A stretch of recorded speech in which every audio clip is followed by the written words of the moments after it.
ना देगा सही बात है। चाचा गल सुनो चाचा चाचा की हाल अस्सलाम वालेकुम। ਉਹ ਚਾਚਾ ਜੀ ਮੈਨੂੰ ਜਾਣਦਾ ਵੀ ਨਾ ਉਹ ਚਿੱਟੇ ਤੂੰ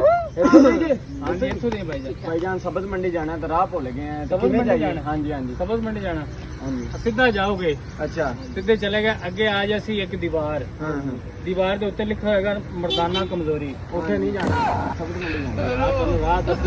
दीवार आएगी दीवार के ऊपर लिखा होगा मर्दाना कमजोरी उधर तो सज्जे हो जाना है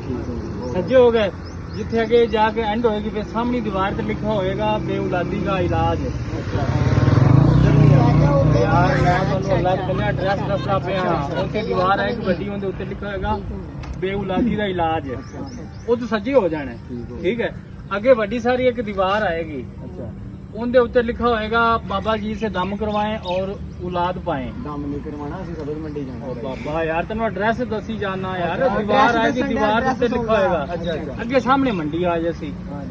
पहले मर्दाना कमजोरी हाँ जी फिर अगो बेऔलादी बेऔलादी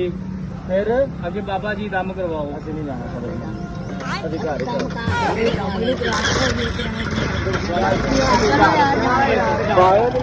राह दसिया आप कालिया मैं राह दसिया यार तू वेखी जा रहा मैं